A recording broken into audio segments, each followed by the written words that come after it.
estamos diante de um momento crítico para a democracia brasileira.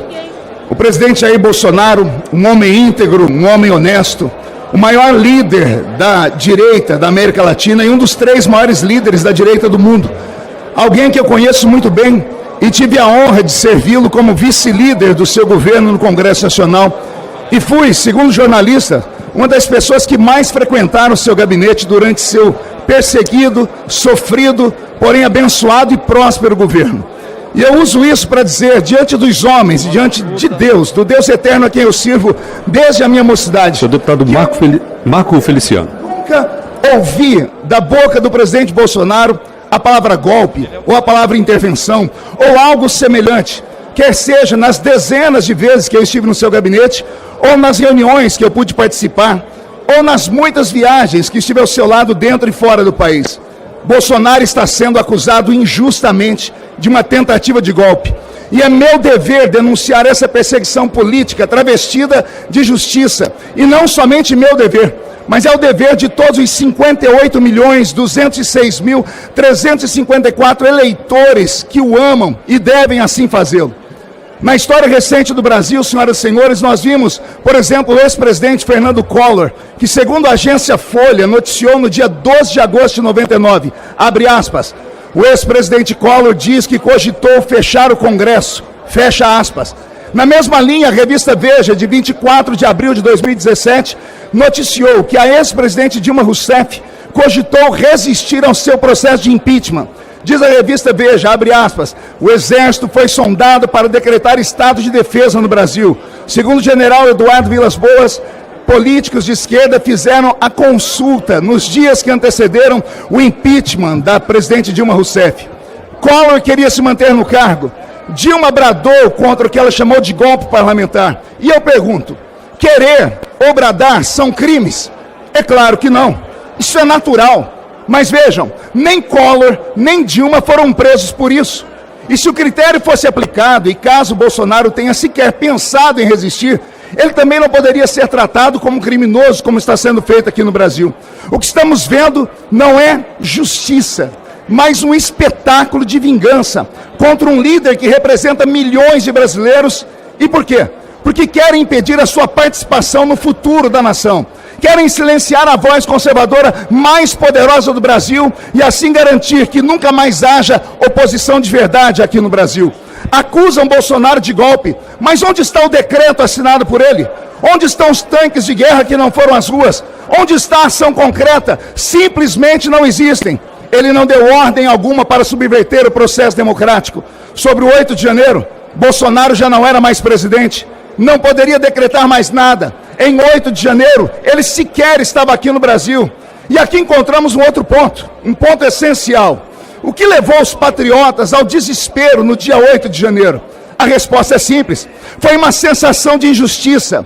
Foi a revolta de milhões de brasileiros que não conseguiu entender como alguém que não reunia multidões, como alguém que não tinha apoio visível popular, pode vencer uma eleição contra um líder que arrastava, e ainda hoje arrasta multidões vestidas de verde e amarelo em total apoio ao seu governo. Um sentimento de traição, senhor presidente, tomou conta do povo. O que aconteceu, de fato, foi um ato de desespero, movido por um sentimento de impotência, diante de uma história esquisita, diante de uma história estranha, onde um ex-presidiário, que por questões técnicas teve os seus processos cancelados, e com o apoio da elite intelectual brasileira, os artistas e o judiciário, ele acabou sendo eleito presidente do Brasil. Repito, isso foi desespero e não um golpe organizado. Isso, diga-se de passagem, estes brasileiros, que para mim são patriotas, que sofrem até agora punições tão cruéis, que não são dadas sequer a assassinos no Brasil, punições que não são dadas sequer a traficantes no Brasil. Mas a grande questão continua. Por que querem criminalizar Jair Messias Bolsonaro? Ora, se há um golpe a ser questionado, ele ocorreu sim, mas antes das eleições.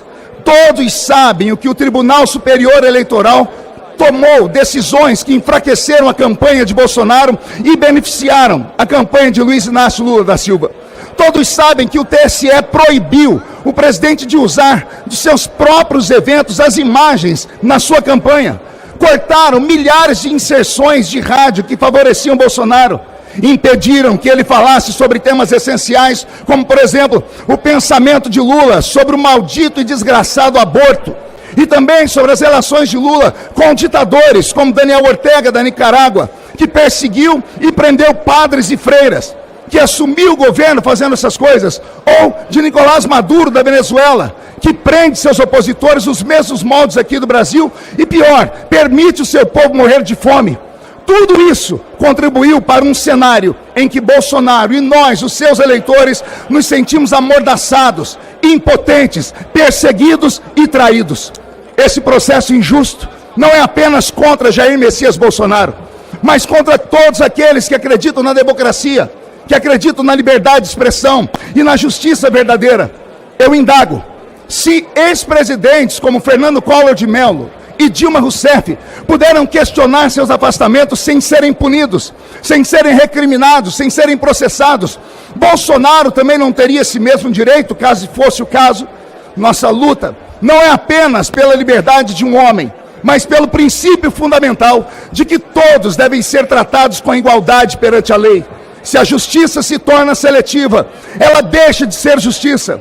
O Brasil que nós hoje vivemos é um Brasil estranho e, infelizmente, tudo que nós passamos hoje nos permite aqui entender que a perseguição contra Jair Bolsonaro é real. O Brasil, repito, não pode permitir que Jair Messias Bolsonaro seja condenado por aquilo que não aconteceu. A história julgará os que tentam usar o poder para calar a oposição.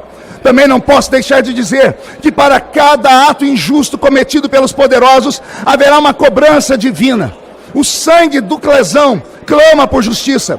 O choro das crianças que tiveram aqui semana passada, pela ausência dos seus pais, sobe aos céus como um grito por justiça. Disse o profeta Isaías, no capítulo 10, versículo 1 do seu livro: ai dos que decretam leis injustas e dos escrivães que prescrevem a opressão. Saibam, senhoras e senhores, que o termo ai na Bíblia é uma expressão de juízo, lamento ou advertência severa. Sempre que Deus ou os profetas usam o termo ai em uma declaração, significa que um julgamento divino está prestes a cair sobre uma pessoa, um grupo ou uma nação devido aos seus pecados. Então eu repito, ai dos que decretam leis injustas, ai daqueles que como escrivães prescrevem coisas sobre opressão. O texto bíblico é tão sério que não deixa dúvidas. Haverá punição para quem decreta a lei injusta e para o escrivão que a prescreve. Ou seja, todos os envolvidos na tal lei injusta. Eu encerro aqui, senhor presidente, dizendo que o povo brasileiro não se calará. Eu encerro aqui repetindo a frase que nós ouvimos e se tornou um mantra dentro do nosso coração: Deus acima de tudo e Brasil acima de todos. E Bolsonaro, presidente do Brasil em 2026. Senhor presidente, eu peço a divulgação desse meu discurso nos meios de comunicação da casa. Muito obrigado.